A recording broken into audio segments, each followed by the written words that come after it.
março de 2010.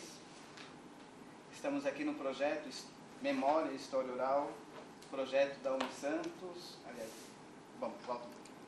Unisantos, que criança. Hoje, 17 de março de 2010, estamos aqui no projeto Memória e História Oral da Fundação Arquivo Memória de Santos, em parceria com a Unimonte. Estamos aqui nos estúdios da Unimonte e vamos entrevistar hoje o senhor Walter Pereira de Carvalho. Boa tarde, senhor Walter. Boa tarde. Iniciando essa entrevista, o senhor poderia começar falando dos seus pais, do seu nascimento, onde o senhor nasceu, idade?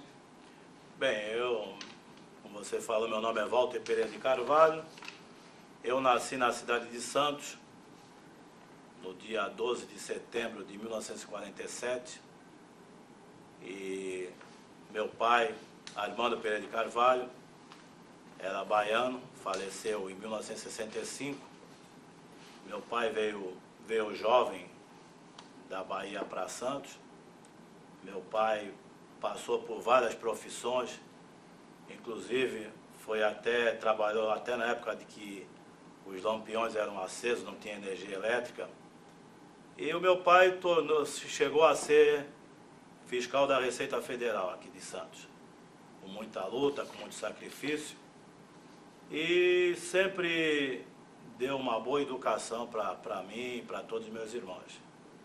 Minha mãe, Durvalina Pereira de Carvalho, santista de nascimento, e a profissão sempre foi do lar. Então, tive minha infância na Vila Matias, propriamente na Rua Carvalho de Mendonça. Então nasci lá no número 89. E minha mãe falava que eu gostava muito de passear de bonde. Na época tinha o bonde 6, que fazia o ponto final na Rua Martim Francisco, uma rua paralela à Rua Carvalho de Mendonça. Então lá tive os meus primeiros anos. Com 7 anos, fui para o curso primário, na Escola Espiritualista Ordem e Progresso, que fica na Avenida Conselheiro Neves. Fiz o primário, na época tinha admissão ao ginásio, prestei admissão ao ginásio, fiz o ginásio no Colégio José Bonifácio.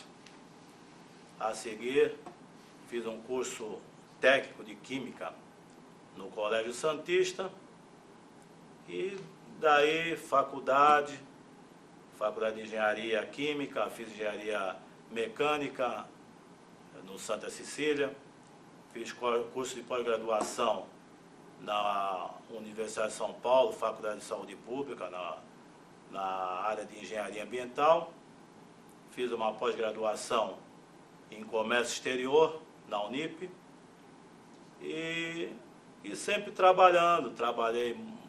comecei trabalhando na Companhia Docas de Santos. Depois fui para a refinaria Presidente Bernardes, onde eu trabalhei como operador de processamento petroquímico. A seguir me formei nesse inteirinho, me formei de engenharia e fui trabalhar na CETESB, Companhia de Tecnologia de Saneamento Ambiental. Lá desempenhei uma função eu fui responsável pelo setor de medições de emissões de gases em fontes estacionárias, em chaminés. Desenvolvi na época um trabalho na Companhia Siderúrgica Paulista, COSIPA, e nessa época a COSIPA emitia aqueles gases, aquela fumaça vermelha, dióxido de ferro, que chegava até a nossa cidade aqui de Santos, dependendo da predominância dos ventos. E lá nós trabalhamos muito na área da cearia, porque sempre que tem a injeção de oxigênio, provocava aquela poluição de dióxido de ferro.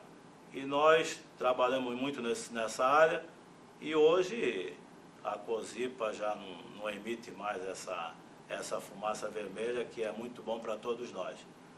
Da COSIPA, da CETESB, acabei indo trabalhar na própria COSIPA, onde me aposentei na área de engenharia ambiental da COSIPA em 1996.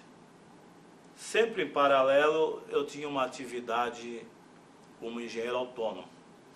E eu sou engenheiro autônomo da Alfândega do Porto de Santos há 33 anos. Então, faço peritagem de mercadoria ou de exportação ou de importação. Então, essa é o nosso lado, o nosso lado como estudante, como uma vida profissional.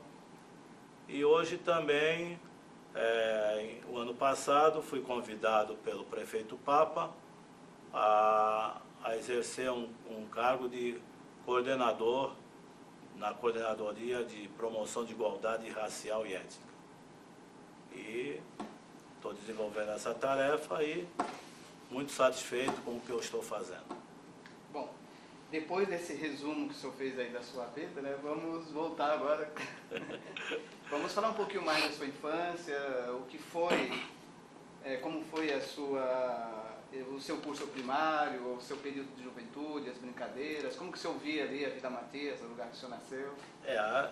Na época, na nossa época, é bem diferente do que nós temos hoje. As famílias ainda à tarde iam para a porta das casas, sentados nas cadeiras, e todo mundo se conhecia. Então, lá eu comecei, inclusive, o meu aprendizado, eu comecei a aprender a escrever na terra, escrevendo com um pedaço de pau, escrevendo na terra. E fui convidado tinha uma vizinha nossa que era professora na escola onde eu já mencionei o nome. E ela me levou com 6 anos para começar o curso primário. Eu fui uma pessoa que sempre tive facilidade no aprendizado, entendeu? Então, essa parte, pelo menos até eu terminar o curso primário, eu morei na Carvalho de Mendonça. Depois, eu mudei para a rua Cunha Moreira, esquina da Cena do Efejó. Então, lá, quando comecei o ginásio, aí nós já começamos, já como mais crescidinho, começamos já naquela fase dos bailinhos, aquelas festinhas, festa americana, né? Então, as meninas levavam os doces, salgadinhos, os meninos levavam a famosa Cuba Livre e tal, e a gente começou nessa fase. Então, como eu falei, comecei a fazer o curso primário e depois, acabando acabei o primário, o curso ginasial foi no José Bonifácio. E lá é que eu comecei a ver para onde que eu iria, o que eu iria estudar. E sempre eu tive uma vontade de ser engenheiro. Mas na época, inclusive, eu não tinha meios econômicos de poder estudar fora. Então, eu fui fazer um curso técnico no Santista, foi um curso de Química, foi logo que começou o curso de Química Industrial. E depois da Química, eu fui fazer a Faculdade de Filosofia. Como eu não terminei, eu acabei nem citando, né? E eu fiz 1 ano e meio de licenciatura em Ciências.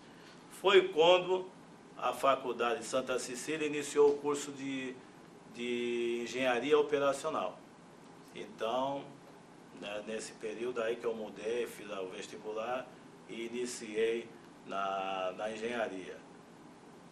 Com mais ou menos de 20 anos, assim, eu comecei a entrar para o movimento negro. Antes de entrar no movimento negro, como a sua juventude em Santos, né? O senhor lembra de Santos dessa época? O senhor falou que morou na Vila Matias? Lembro bem. Fala um pouquinho desse período. Então, né? esse período, como eu falei, era um período que eu fora, assim, essa parte que eu gostava muito de ir nos bailes, nós tínhamos também o futebol, tínhamos o futebol de várzea. Então, na época, grandes jogadores que se tornaram profissionais saíram dos campos de várzeas, né? Então, eu morava perto de 2 campos de futebol, onde hoje, na Rua Guedes Coelho, tem esse conjunto habitacional. Antigamente tinha o campo de futebol do 15 de novembro, o qual eu frequentava, eu era sócio, e tinha também o Clube Praia. O interessante do Clube 15 de novembro, naquela época, semanalmente, a prefeitura passava cinema nos clubes. Então, juntava aquela garotada e todo mundo para assistir aqueles filmes. Porque era um tanto quanto difícil a garotada ir nos cinemas, né, convencionais.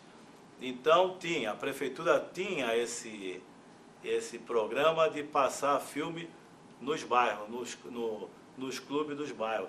E eu lembro bem que ainda o nosso clube pressionava a garotada, ó, quem não pagar a mensalidade não vai assistir filme.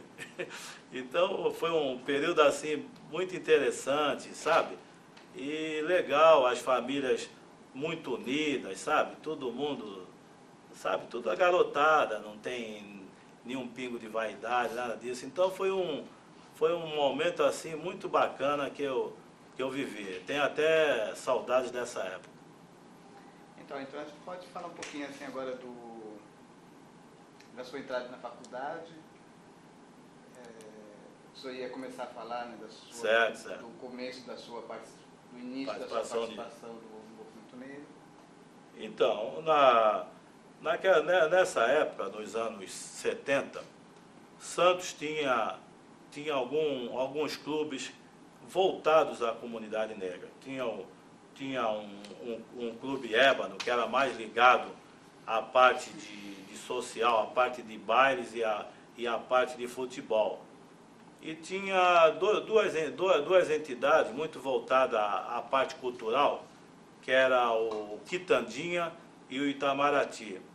O Itamaraty, eu lembro que tinha a sua sede na Rua Pará com a Espírito Santo.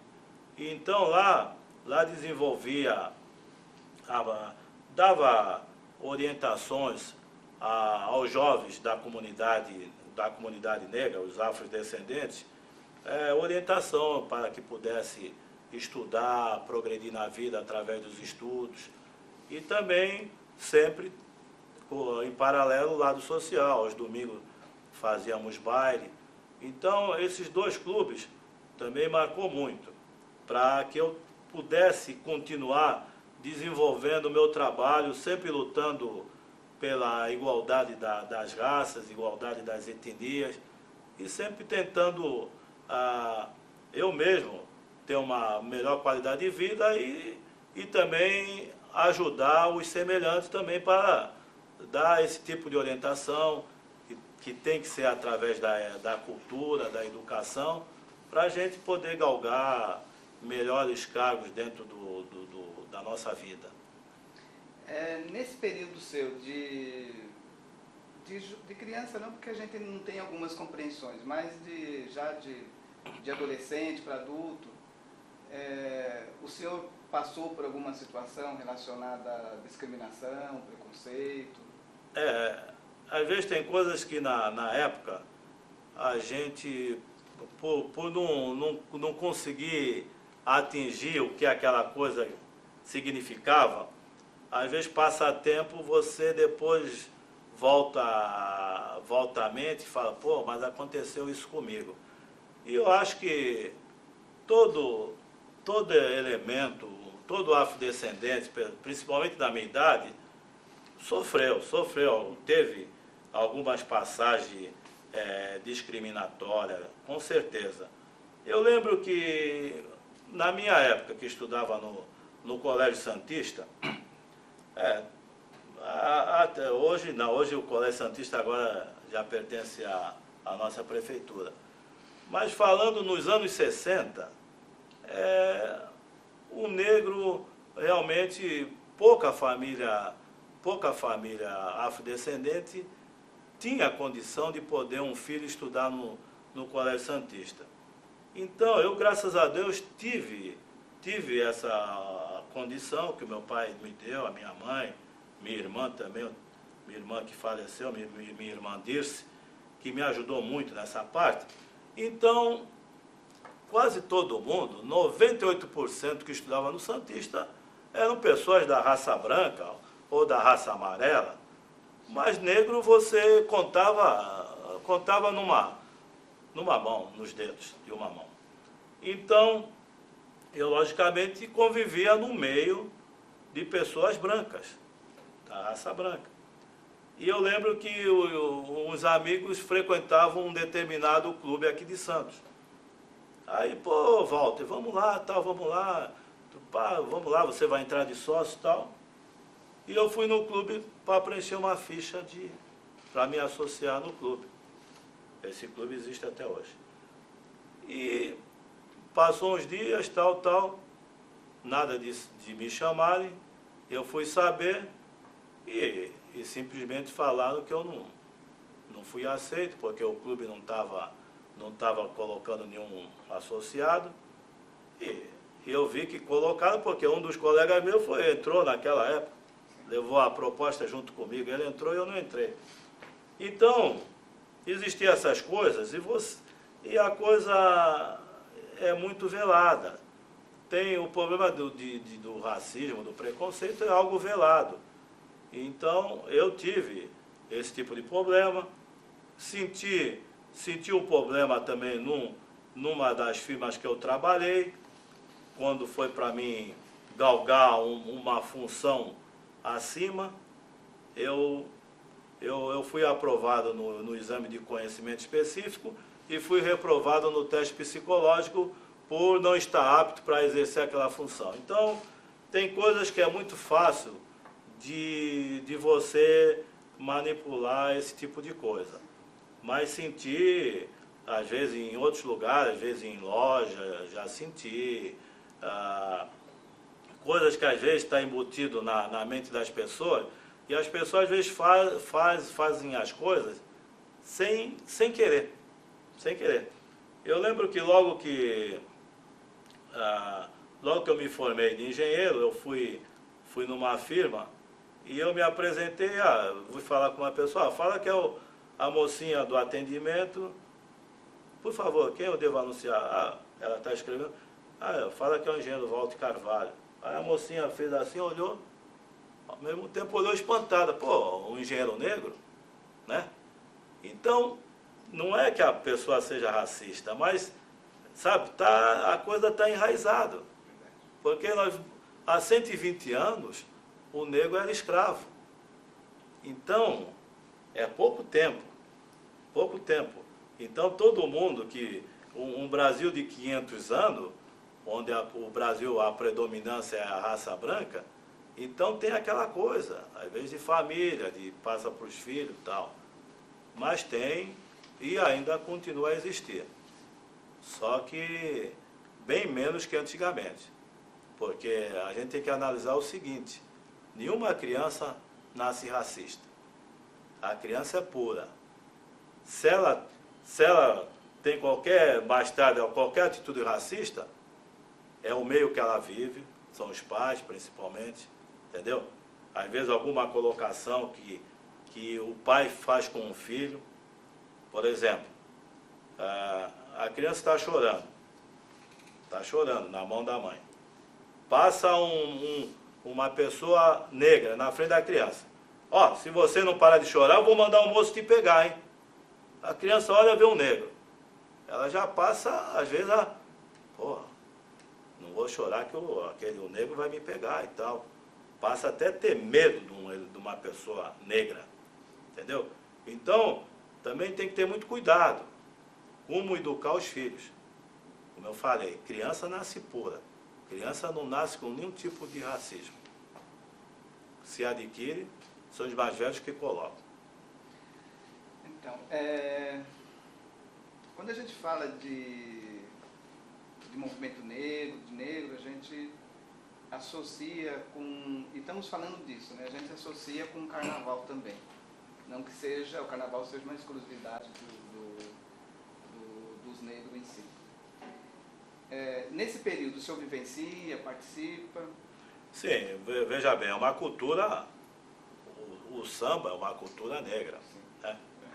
Como tem tantas coisas que a gente começa a analisar, que veio da África. O samba, claro, a coisa pegou o jeito brasileiro, mas toda essa batida, né? Batida dos tambores, dos atabaques, vieram dos negros africanos. Tanto é que hoje a gente vê aí a religião de matriz africana, né? Que predomina o toque dos atabaques. E eu participo sim de carnaval, gosto. A minha escola de coração aqui de Santos é a X9, frequento a X9, participo de carnaval há muitos anos, não só de Santos, como de São Paulo, X9 paulistana, e Rio de Janeiro, Mangueira, Salgueiro, Império Serrano, todas essas escolas eu já desfilei. Inclusive esse ano também desfilei pela X9. Então é uma cultura muito bonita, o carnaval.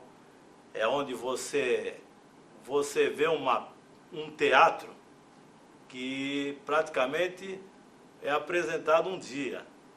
E você vê, não tem aqueles ensaios que tem, porque no dia tem que dar tudo certo, porque senão a escola pode até descer. E tem todos aqueles quesitos que são julgados. Então eu acho muito importante o carnaval na vida, principalmente de uma cidade. A cidade ganha muito culturalmente com o carnaval, com o desfile, principalmente das escolas de samba. E falando de Santos, eu sinto, hoje nós não temos mais o desfile da Dona Doroteia, né? Um desfile tradicional, certo? Que só tinha, não tinha igual em lugar nenhum do Brasil, tá? Talvez no Rio, a banda de Ipanema, mas era algo tradicional. E acabou por quê? Acabou pelo vandalismo, né? O pessoal misturou muitas coisas, misturou muito carnaval com a parte de drogas, atentado ao pudor. Então, mas Santos foi tradicional nessa parte de desfile de rua, né? O bloco do Agora Vai, os blocos antigos, o bloco das Misses, bloco Favorita do Sultão, a Esmeralda, que era aqui também era também da Vila Matias, tem Gozo de Marapé, como eu falei. Então, Santos é uma cidade tradicional nessa parte. E eu espero que continue assim, tendo os desfiles das escolas de samba. E eu acho que nós deveríamos pensar a nível de ter um local próprio, um sambódromo, né? Para evitar todo ano aquela montagem das arquibancadas, depois desmontar. Então, eu acho que tem que continuar o carnaval, como diz, não pode morrer. O seu J. Muniz, numa entrevista que ele deu pra gente aqui também, ele falou que o carnaval da década de 50 e 60 era bastante diferente do que é o carnaval nos dias de hoje. O senhor faz essa diferenciação também? Faço, porque antigamente o nosso carnaval, às vezes na praia, na rua João Pessoa, era o chamado carnaval de cordinha, né? Então, tinha o carnaval, as batalhas de confete nos bairros. Então, era bem diferente em tudo, porque hoje é um comércio. Hoje, se você observar, até o próprio J. Muniz, que ele é o papa da matéria, vai ver que até a batida, às vezes, das escolas de samba mudaram. Hoje você vê, para às vezes dar mais empolgação no desfile, as escolas de samba já passam a ter uma batida de um samba tipo marcha. É como dizem no Rio, samba machiado, para dar mais empolgação. Então, mudou muito, muito mesmo, entendeu?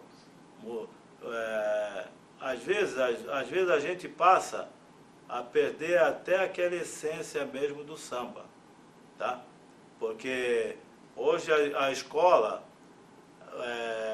você lembra há tempos atrás, falando um pouco agora do Rio de Janeiro, a escola Imperatriz, ela fazia um samba, eu faço samba para os jurados, não faço samba para quem está assistindo. Então era aquele desfile tipo um desfile do 7 de setembro, tudo certinho, tudo as alas, tudo, ninguém pode movimentar de um lado para o outro. Então, hoje a coisa virou comércio, entendeu? Então, não tem aquela espontaneidade que existia há anos atrás. Então, hoje é um comércio. Ainda ficando um pouquinho aí, antes do senhor entrar na faculdade ainda, vamos falar um pouquinho desses clubes que o senhor falou, que eram clubes característicos da presença dos negros, né? O Ébano, o Itamaraty, O Itamaraty, como é que eles funcionavam, como é que era? Veja bem, como existiam na época as famílias negras daquela época, eram famílias festeiras, né? O negro sempre gostou de festa. Tudo é motivo para comemorar. Então é bom que é um astral elevado. Mesmo sofrendo tudo que sofreu, ele gosta de festejar. Então tinha aquela coisa das famílias se conhecerem, moravam até sempre no mesmo bairro. Então fazíamos muito, eram almoços, jantares, e então tinha essa coisa. E daí também sempre nascia os namoros, porque por a gente estar sempre junto, acaba namorando a filha de um conhecido, coisa desse tipo. E então eram clubes bem social, bem família, entendeu? Era difícil ter assim qualquer tipo de confusão, porque sempre na época os jovens obedeciam os mais velhos, só no olhar, coisa que hoje não acontece. Até um filho, na minha época de garota, minha mãe e o meu pai olhava para mim e eu já sabia se era para parar ou não. Hoje as crianças não têm mais essa coisa do pai, olha, por que está me olhando assim, né? Então os clubes tinham essa finalidade bem social, bem família, tá? Então um ou outro clube, que nem o Ébano, tinha um clube de futebol pátria, onde mais de 90% das pessoas que frequentavam o pátria eram negras. Mas era um clube já voltado ao futebol. Agora, na parte social, era o Quitandinha, o Itamaraty e o Ébano. Foram clubes que marcaram muito. Antigamente nós tínhamos o baile aqui em Santos, a bonequinha do café. Veja bem, nós estamos falando tudo isso, mas não vai aqui nenhum tipo de preconceito ou de racismo às avessas.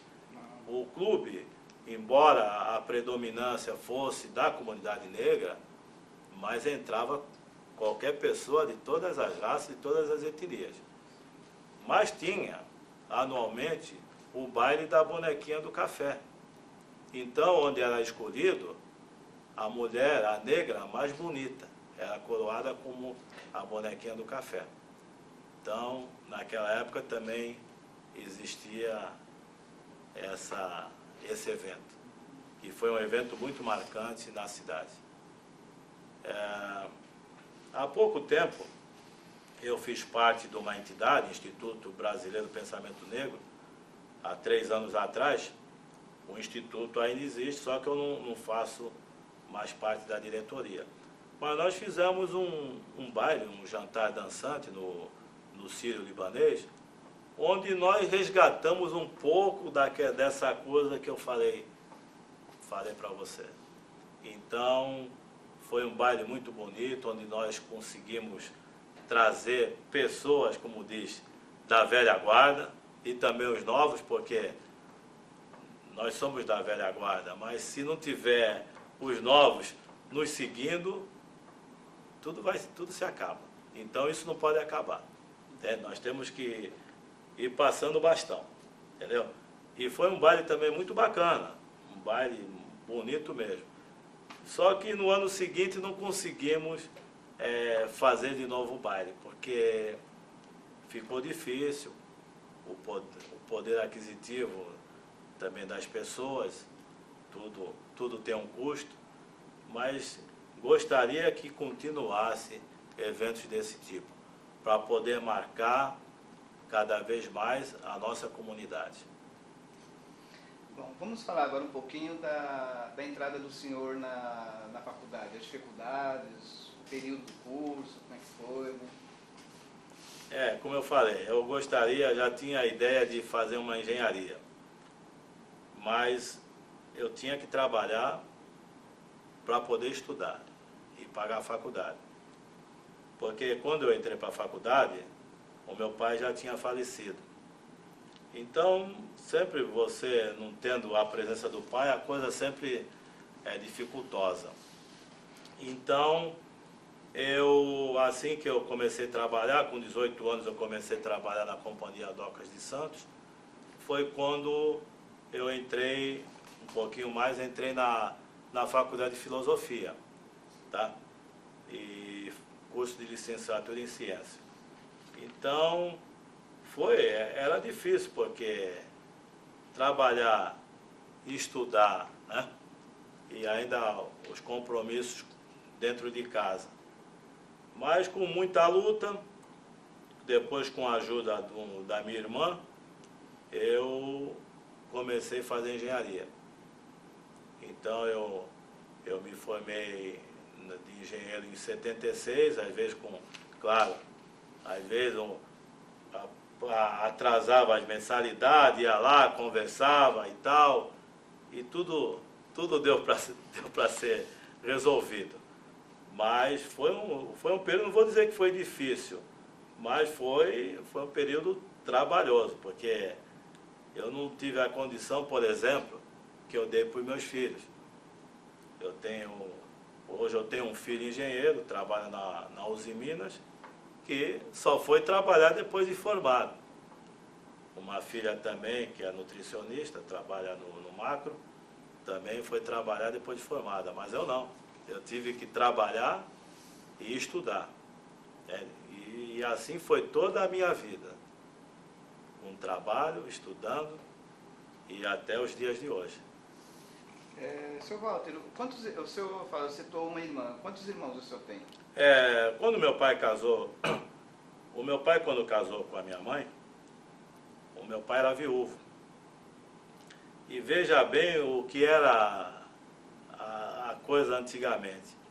O meu pai era viúvo, amigo do meu avô, que era o pai da minha mãe. E frequentava a casa, era amigo do meu avô, frequentava a casa, logicamente, da minha mãe. E quando ele ficou viúvo, já com 40 anos de idade, e a minha mãe com 16, por isso que dizem que esse tipo de coisa hoje, se acontecesse, não, porque o cara tem dinheiro, isso e aquilo.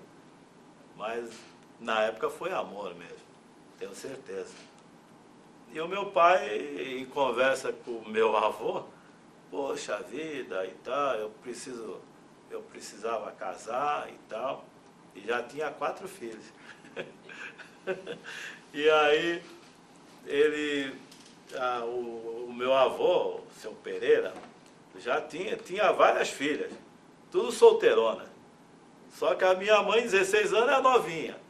Aí o meu pai conversando lá, poxa, pá, seu Pereira e tal, gostei da sua filha e tal, pá. Só que o meu pai o meu avô estava pensando que eram as filhas mais velhas. Tal, fulana, não, é a Durvalina, pô, mas ela tem 16 anos. Eu sei que saiu o casamento, entende? Então, o meu pai, quando casou com a minha mãe, trouxe 4 filhos, sendo que tinha filho mais velho que ela. E todos morando na rua Carvalho de Mendonça, 89. Daí, A minha mãe teve 7 filhos. Dois morreram pequenos, nasceram antes de mim, eu não conheci. Então nós na época éramos em 5 irmãos. E tinha duas moças, 2 mulheres e 3 homens. Uma morreu no ano de 2000. Então hoje nós somos em 4 irmãos. Né? E meu pai morreu em 65, minha mãe morreu em 95. Gostaria de falar um pouquinho, uma particularidade do meu pai. O meu pai nasceu na lei do ventre livre. O meu pai nasceu em 1886. Até ele morrer, ele conheceu praticamente todos os presidentes da República do Brasil. Então é uma coisa, sabe, muito assim. Então vê o que ele tinha de conhecimento, de poder falar. Eu conheci Marechal Deodoro, eu conheci Prudente de Moraes, Washington Luiz e por aí afora. Então tem mais essa particularidade. Seu Walter, voltando agora para o seu tempo de faculdade de engenharia, como foi esse período do curso para o senhor, na faculdade? O senhor teve alguma atuação, alguma participação? Nesse momento que o senhor está fazendo faculdade, 72 a 76, é um período que nós estamos no Brasil num período de ditadura, a cidade de Santos está sofrendo, o senhor tem algum envolvimento, participa de alguma coisa? Como todo jovem, geralmente o jovem sempre tem ideias de esquerda, né? Tudo do contra. Mas eu tive uma orientação, até enquanto meu pai viveu. O meu pai sempre orientou a gente para procurar não participar de determinados movimentos, porque nós pegamos a fase pesada do comunismo. Eu comecei a trabalhar em 66, eu peguei a ditadura de 64. Então, eu já sabia o que era aquilo. Então, eu sempre tive uma preocupação a nível de ideais políticos, entendeu? Então, eu sempre procurei, como meu pai falou, determinadas coisas você não fala nem para o seu melhor amigo. Então, eu fui crescendo com esse tipo de orientação. Então, vi tudo, principalmente na área portuária, mas procurava não participar de determinados movimentos. Como diz na gíria, eu ficava na minha, entendeu? Mas acompanhei tudo isso, vi tudo isso. Muitas pessoas, na época era tudo fácil, você se estava, como a gente costumava, parar perto dos canais, às vezes 3, 4, 5 pessoas, garotada. Depois um pouquinho jovem, adulto e tal. Então, época que vinha a polícia, mandava todo mundo sair tal. Então, a gente procurava sempre não ter essa participação nesses movimentos. Eu não tive, assim, participação em movimento sindical. Estudantil tinha, assim, mas só a nível de diretório, sem envolvimento político. Entende? Então, assim foi a minha vida. Porque, como eu falei, quando eu fui para a faculdade, eu já trabalhava. Então, a minha visão já era outra do que um jovem que não trabalha, que só estuda. Entendeu? Outra coisa importante também, que o senhor até acabou citando agora, como que era o Porto nesse período que o senhor está trabalhando? Nós estamos aí na década de 60, mais ou menos, para 70, né? Pelo que o senhor está falando. Certo. Veja bem, eu comecei a trabalhar no Porto, na Companhia Docas de Santos, em 1966. O Porto, o forte do Porto, por exemplo, era nesses armazéns, perto do Valongo, que hoje estão desativados. Futuramente vai ser utilizado para fazer toda a área turística da cidade de Santos. Então, a movimentação era muito forte de mercadorias chamada cabotagem. Eram mercadorias que iam de portos a porto, de porto a porto, mas dentro do Brasil. Então era muito, a parte de mercadoria importada era pequena. Tanto é que você vê que como é que eram feitos os armazéns, né? A partir dos anos 70, 60, dos anos 70, já começou a expansão. Porque eu lembro quando eu saí da Companhia Docas, em 1971, o Porto de Santos ia até o Armazém 29, até um pouquinho para lá da Mortona, mais ou menos na direção do Canal 5, que quando chega no cais. Naquela época não existia container. Então, quando a gente fala do porto, nós temos que falar do porto antes do container e após o container, porque antigamente a mercadoria era descarregada em tudo mercadoria solta, tá? Era num tipo de um material que eles utilizavam, umas redes, né? Onde colocavam as caixarias e eram descarregadas. Então, vê só a diferença. Hoje você põe tudo dentro de um container e transporta o container. Temos navios só para essa finalidade. Então, para a época, era daquele jeito, tá? O porto funcionava assim. Agora, hoje a coisa é diferente. Hoje também o Porto de Santos, embora seja o maior porto da América do Sul, mas nós temos ainda a movimentação de carga no Porto de Santos, o custo tonelada da carga no Porto de Santos é um dos mais caros do mundo. Então, nós temos ainda muito que fazer, muito que se modernizar no porto, para ser um porto mais competitivo. Vamos falar um pouquinho, o senhor falou que trabalhou em várias empresas, Petrobras, CETESB, a COSIPA. Como foi a sua atuação nessas empresas, considerando o fato do senhor ser negro, né? Foi fácil, foi difícil, né? Foi normal, como é que é? Na Companhia Docas é uma companhia onde na época predominava muito as pessoas da comunidade negra, os afrodescendentes.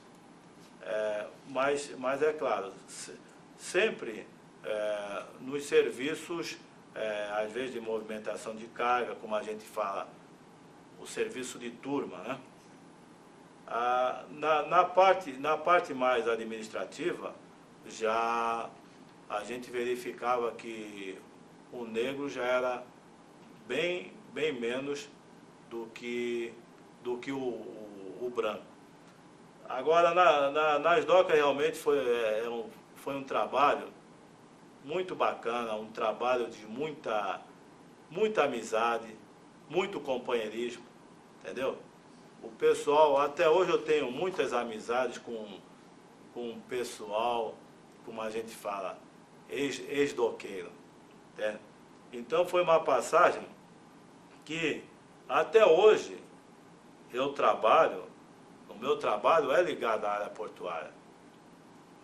Independente que hoje eu estou ocupando um cargo aqui na prefeitura, mas o meu trabalho profissional está ligado à área portuária, né? Agora, e depois fui para a refinaria. Na refinaria, você às vezes convive com poucas pessoas, porque eu trabalhava no trabalho de turno. Então você entrava no ônibus, 30, 40 pessoas no ônibus, o ônibus já te deixava praticamente no local de trabalho, na unidade. Então, não tinha contato com muitas pessoas, como eu tive nas docas. Depois fui para São Paulo, na Companhia de Tecnologia e Saneamento Ambiental. Foi um trabalho bom, porque aí eu comecei a trabalhar na área de engenharia. Aí comecei realmente a aplicar a engenharia. E lá eu fui desenvolver um trabalho, a CETESB praticamente estava nascendo naquela época. Eu fui para lá em 76, a CETESB surgiu em 1975. Então foi um trabalho muito importante para mim, porque eu comecei a desenvolver um tipo de trabalho que hoje muita gente faz e que na época eu fui um dos pioneiros, né? Hoje você tem, imagina uma chaminé emitindo um material poluente e você fazer a medição, o que está saindo naquela chaminé, material particulado, gases, e nós desenvolvemos toda essa técnica de fazer essas amostragens, né, nessas fontes estacionárias. Então foi um trabalho muito importante, fiquei 5 anos na CETESB e marcou muito o meu início na engenharia. De lá vim para a COSIPA e na COSIPA também continuei desenvolvendo o meu trabalho na diretoria de meio ambiente lá da COSIPA. Então, aplicava realmente a engenharia. Bom, o senhor falou que desenvolve atualmente trabalho de peritagem para a alfândega. Como que é esse trabalho? Essa é mais uma curiosidade, porque tem algumas coisas que a gente não conhece. Isso é muito importante, porque toda mercadoria que entra no porto, ou às vezes que sai, não só mercadoria, maquinários, produtos químicos, mas também granel sólido e líquido. Hoje, um percentual dessa mercadoria sofre uma análise, sofre uma chamada peritagem aduaneira. Então, hoje eu desenvolvo mais trabalho na identificação de mercadorias. Como eu também já trabalhei de fazer medição, quanto de mercadoria carrega um navio a granel. Tudo isso é calculado através da engenharia. E a minha parte é de identificação de mercadoria. Hoje eu trabalho mais na área da engenharia mecânica. Então, você imagina o fiscal da Receita Federal vai verificar uma mercadoria, uma determinada máquina. Então, o fiscal não é obrigado a entender da engenharia dos produtos. Ele tem uma dúvida: será que essa máquina, um centro de usinagem, será que ele faz tudo aquilo que diz na declaração de importação? Pô, ele tem dúvida. Então, o que ele faz? Ele pede para a chefia para que seja designado um engenheiro para poder auxiliá-lo na identificação daquela mercadoria. Hoje, a Alfândega de Santos tem um corpo de engenharia. Nós não somos funcionários da Receita Federal, nós não temos vínculo empregatício. Nós somos nomeados como prestadores de serviço, autônomo. Então, à medida que o fiscal tem uma dúvida, ele solicita ao engenheiro. Então, o engenheiro pega, o fiscal faz os quesitos que ele quer saber sobre aquela mercadoria. A mercadoria confere com o declarado, a mercadoria realmente tem essa potência, faz isso, faz aquilo, é nova, é usada, de onde veio, para onde vai, dá a característica técnica da mercadoria. Então é onde entra o engenheiro para fazer esse trabalho, responder todos esses quesitos.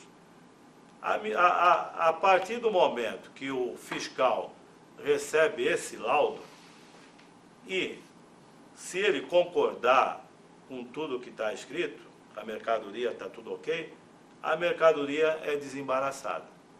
Tá? Agora hoje, não sei se você já ouviu falar em sistema Siscomex, porque tudo hoje é feito pela internet. Tudo é computadorizado. Então, Se você, na hora que está o despachante, está preparando a sua declaração de importação, entra no sistema e o sistema sai no canal verde, a sua mercadoria é desembaraçada automaticamente. Se cai no canal amarelo, é verificado toda a parte a parte do documental. E se cai no canal vermelho, aí é obrigado a abrir o container, ou o que seja, a caixa, para verificar se a mercadoria está de acordo com o declarado. Então, assim, resumidamente, é esse que é o nosso trabalho, tanto na parte de importação quanto na exportação. Sr. Walter, o senhor participa hoje da COPIRE, né, que é a Coordenadoria da Promoção da Igualdade Racial e Étnica. Como que é esse trabalho? Como que o senhor chegou a essa coordenação e qual o trabalho que essa coordenadoria desenvolve hoje na cidade de Santos? Claro, a gente se analisar, claro, nada acontece por acaso. No início da nossa conversa, eu falei que participo de movimentos, né, há muitos anos, né? E aqui em Santos existe o Conselho Municipal de Participação e Desenvolvimento da Comunidade Negra. Esse conselho foi criado em 1986, por aí. E eu sou um dos fundadores desse conselho. Hoje, poucos são fundadores vivos desse conselho. Inclusive, quando aqui na esquina, antes de entrar aqui na faculdade, encontrei com o Luiz Carlos Nascimento, que é um dos fundadores do conselho. E muitas pessoas que fundaram esse conselho, que muita gente conheceu em Santos, o Bola, o Hermeto Irene dos Santos, foi fundador junto comigo e o primeiro presidente do conselho. Eu fui o vice-presidente dele. Então, tem um trabalho, o conselho vai fazer agora 25 anos. Então, tem um trabalho de muitos anos. E em 2007, o prefeito Papa reformulou o conselho. E nessa reformulação, foi escolhido novos conselheiros e foi eleito o presidente do conselho. E nessa ocasião, eu fui eleito presidente do Conselho da Comunidade Negra de Santos.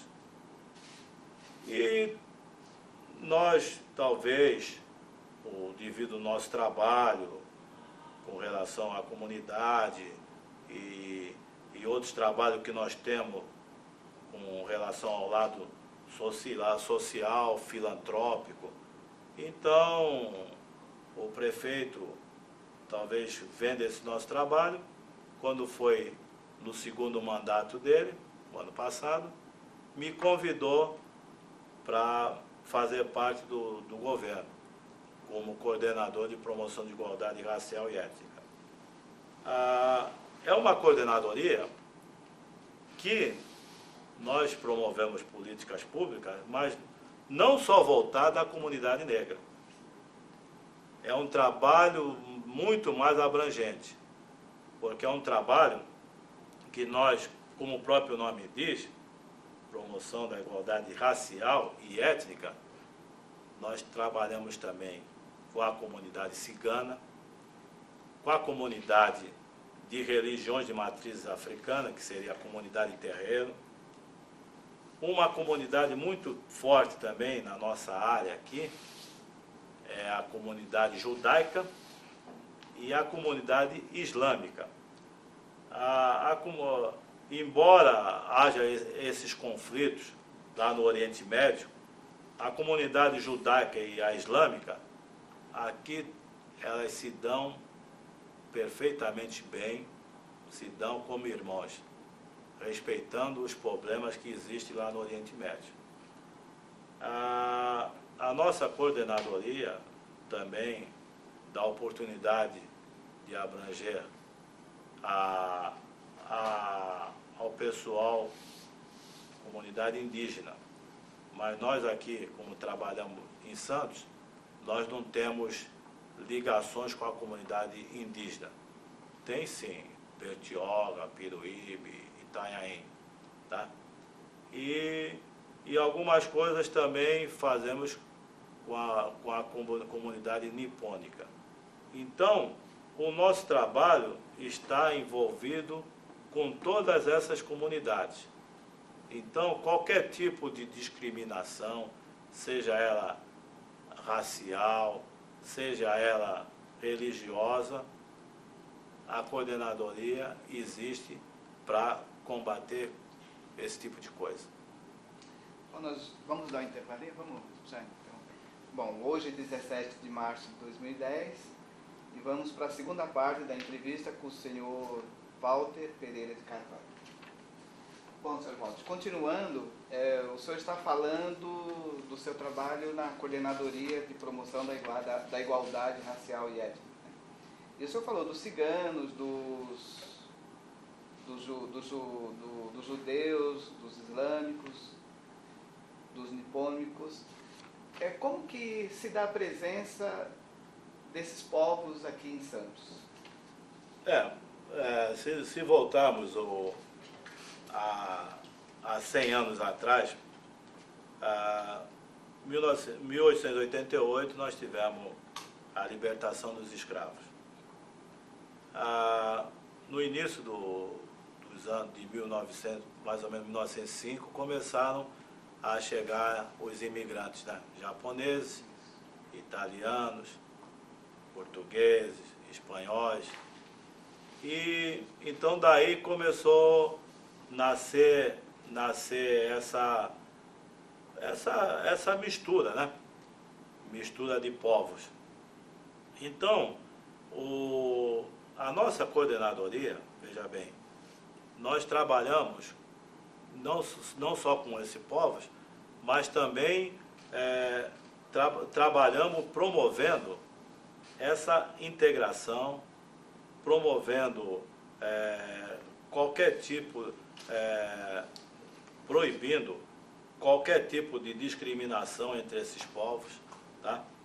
Então, o Brasil é um país um país miscigenado, né? Entendeu?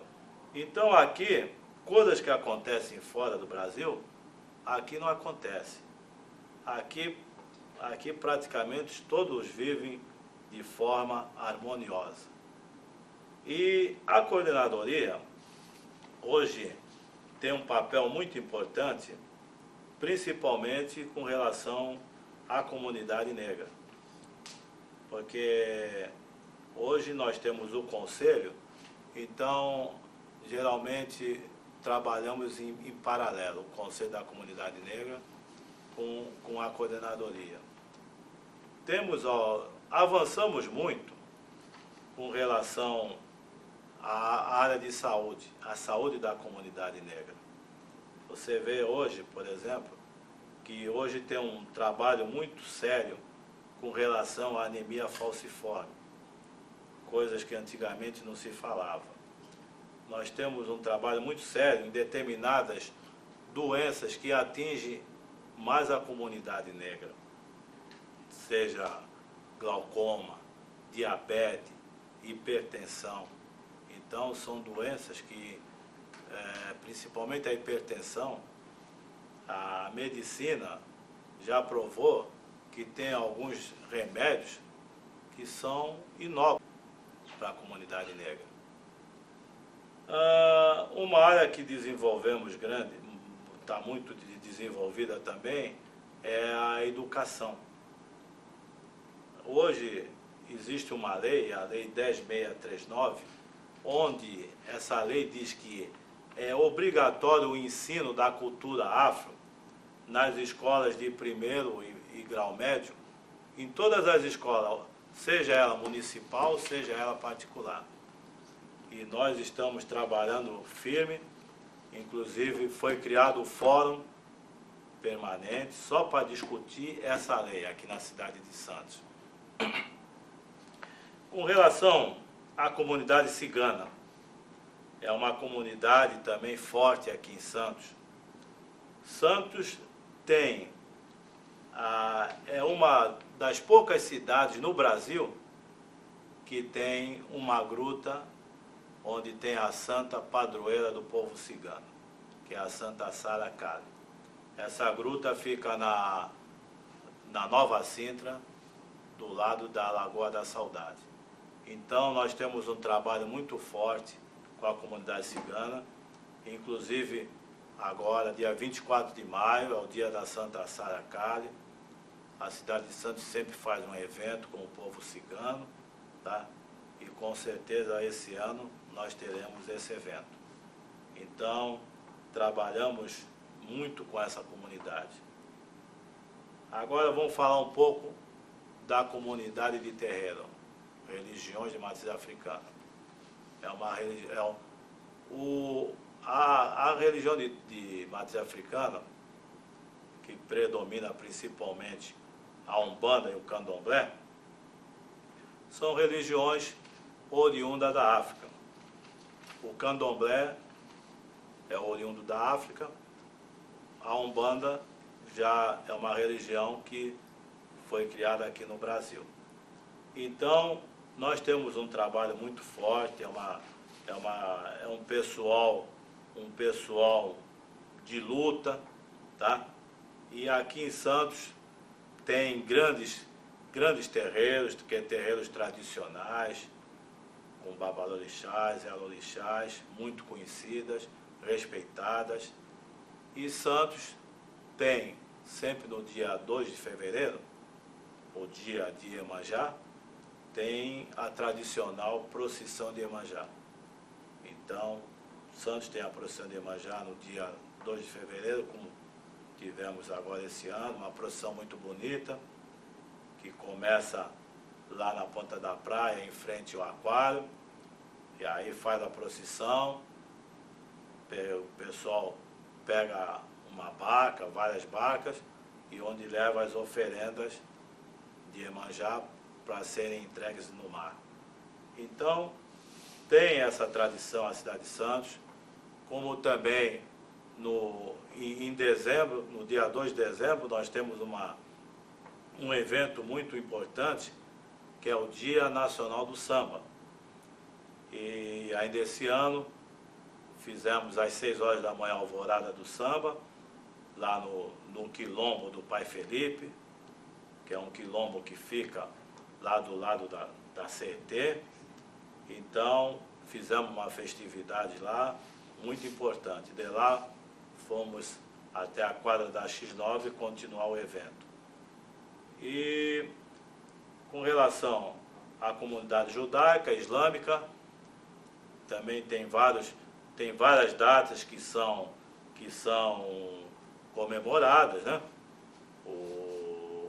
E a prefeitura, sempre que essas entidades nos pedem apoio, nós estamos dando todo apoio, participando dos eventos dele, dos movimentos. E então, a coordenadoria é isso, é promover políticas públicas voltada à igualdade das raças e das etnias. Sr. Walter, Santos foi, no século XIX, uma das cidades onde a luta pela abolição do escravo foi das mais fortes no Brasil. O senhor citou aí o quilombo do Pai Felipe, tivemos aqui o quilombo do Jabaquara, do Santos Garrafão. Fazendo uma comparação do que foi a luta lá no 19 e hoje, a situação da comunidade negra no Brasil, mas principalmente em Santos, como é que o senhor faria assim, essa avaliação do que foi, do que está sendo, das conquistas? Passaram-se mais de 120 anos, né? Então, o que aconteceu? Não houve...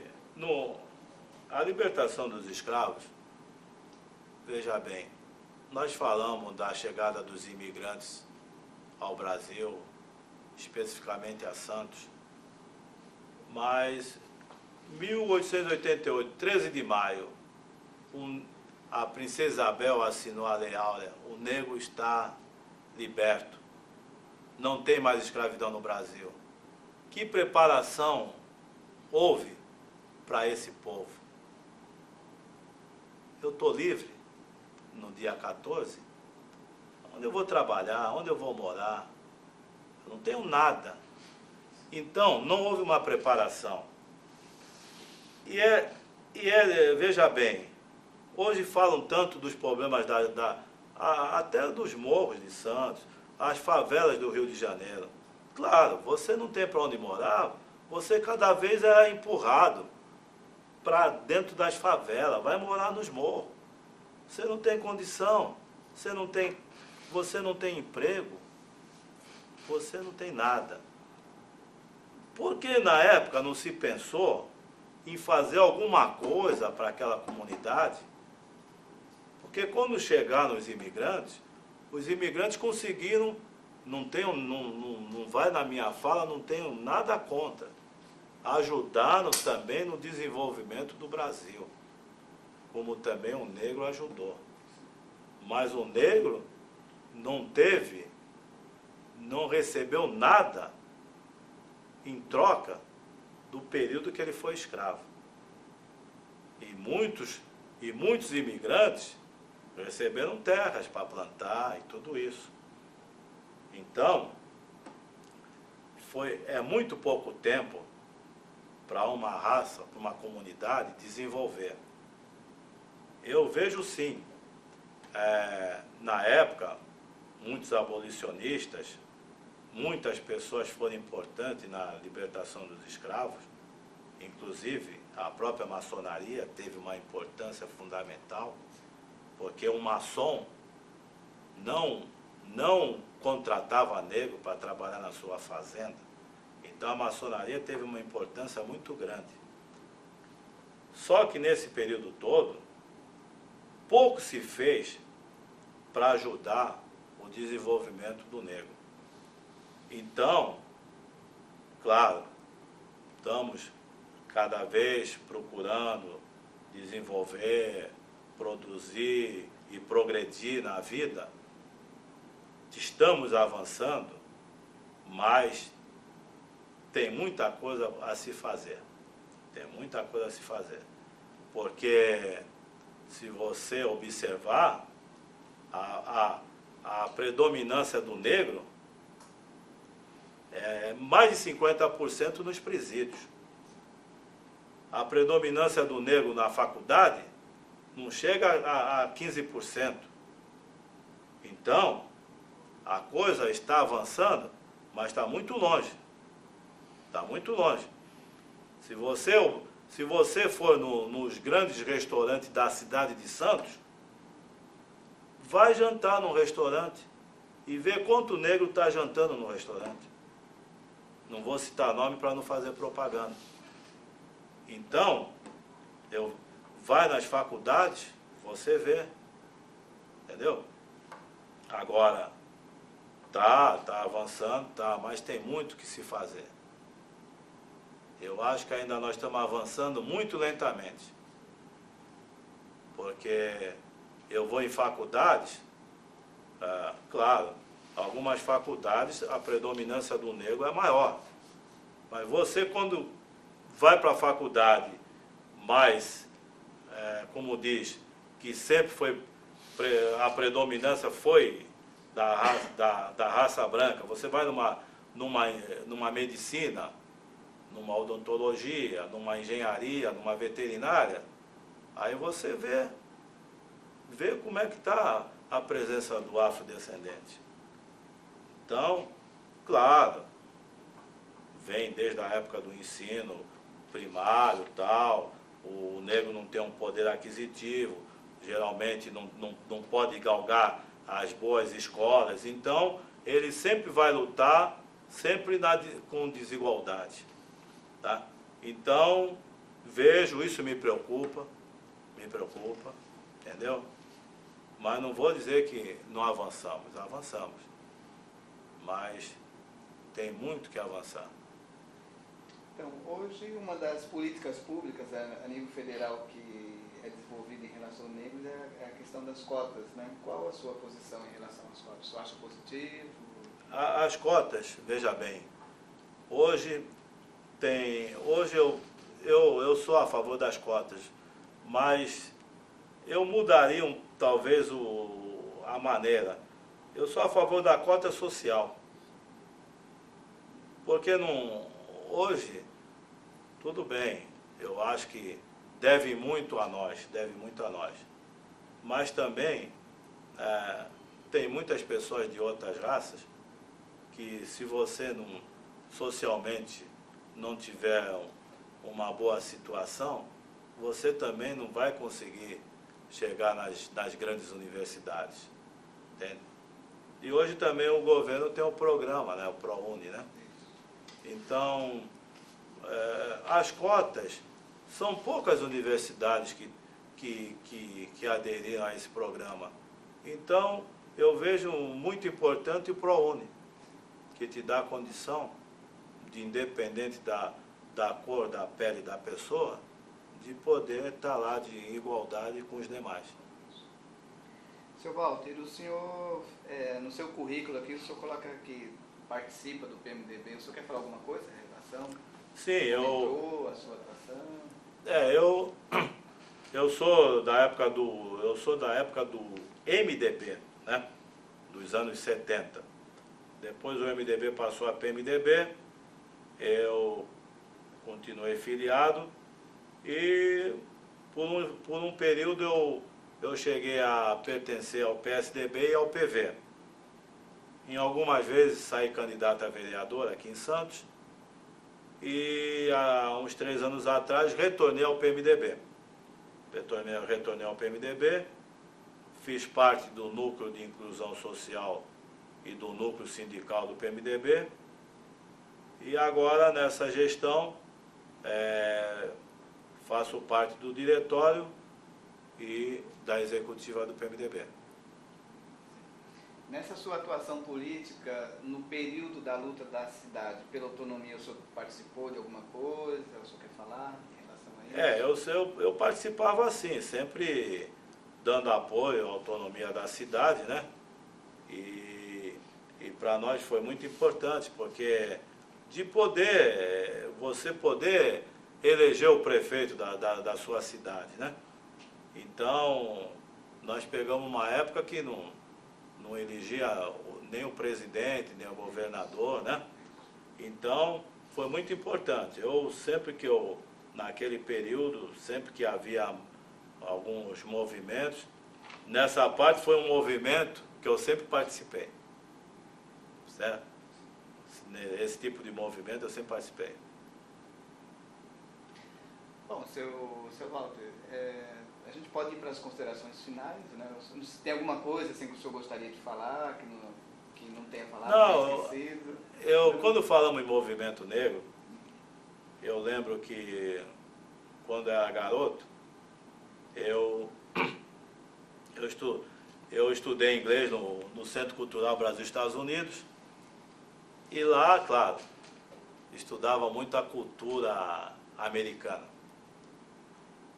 E eu sempre tive uma pessoa como meu ídolo, uma pessoa estrangeira, porque tem uma pessoa aqui do Brasil, da nossa cidade, que eu sempre admirei, que foi Esmeralda Tarquini. E essa pessoa americana foi Martin Luther King Jr., que foi brutalmente assassinado em 1968. E eu, mais ou menos por volta de 63, 64, eu estudava inglês lá no Brasil, Estados Unidos, e acompanhava muito a história de Martin Luther King. Lembro daquela caminhada dos 200 mil que saiu de Atlanta, foram até Washington. Então tinha essa coisa comigo, poxa vida, eu queria conhecer esse cara. E ele morreu. Não tive o prazer de conhecê-lo. Mas em 1996, aconteceu as Olimpíadas em Atlanta. Eu falei, puxa vida, Atlanta é o berço da cultura negra, é um estado americano muito forte na cultura negra. Está aí uma oportunidade. Eu não conheci o Luther King vivo, mas eu vou lá, eu quero conhecer alguma coisa da cidade dele. E fui acompanhar as Olimpíadas de Atlanta em 96 e tive o prazer de conhecer tudo de Martin Luther King. Coisas que às vezes a gente vê que o nosso país não cultua determinadas pessoas. Então, lá eu conheci a igreja que ele frequentava, eu conheci a casa que ele nasceu, a casa que ele, até ele morreu onde ele viveu, tem as roupas que ele usava, os móveis. Fui no memorial de Martin Luther King, onde ele está enterrado. Então, foi uma coisa que mexeu muito comigo. Bom, já que o senhor citou o Luther King, então o senhor poderia falar um pouquinho como que o senhor vê o movimento negro hoje no Brasil, mas mais especificamente Santos, que é a área de atuação, né, do senhor e da Claro. gente aqui. Então, hoje o movimento, inclusive, houve um fortalecimento, inclusive até com a própria vitória do Obama nos Estados Unidos. Eu mesmo, eu cheguei a ler livros sobre o presidente negro americano, isso há anos atrás, né? Eu achava, no meu íntimo, que eu não fosse ver um presidente americano negro. E realmente foi algo sensacional. E um presidente negro eleito pelos brancos. Porque o negro, no colégio eleitoral, sempre foi a minoria. Então, isso que foi bacana. Deixando de lado, eu sempre falo, deixa de lado o que ele vai fazer, deixar de fazer. Ele já mudou a história do mundo. Ele já mudou a história do mundo.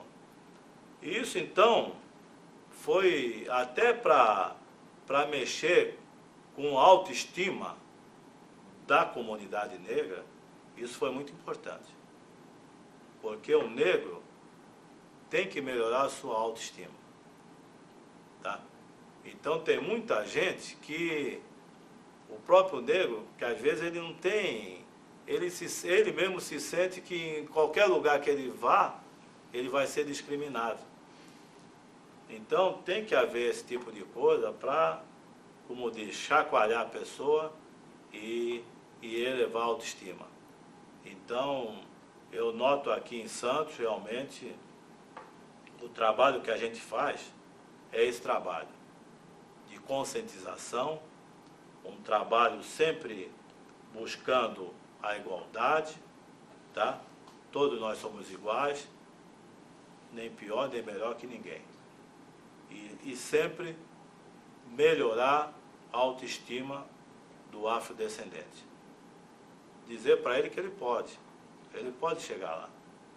Falar, olha, eu cheguei, você vai chegar. Não vai ter as barreiras? Vão surgir barreiras. E você tem que saber ultrapassá-las. Entende? Sempre com luta, estudando e batalhando. Então nós temos esse trabalho muito importante, que é a melhora da autoestima do povo. Sr. Walter, podemos ir para as considerações finais do encerramento, né, suas palavras finais ainda. Eu fico muito grato de poder estar aqui falando todas essas coisas, falando um pouco da minha vida, e que no futuro alguém possa ver essa fita e lembrar da gente, lembrar que nós fizemos alguma coisa pela nossa cidade, por Santos, pelo nosso país e principalmente pela comunidade negra de Santos e do Brasil. Nós agradecemos a presença do Sr. Walter Pereira de Carvalho e quem fez essa entrevista foi o historiador José Dionísio de Almeida. Obrigado, Sr. Walter. Obrigado.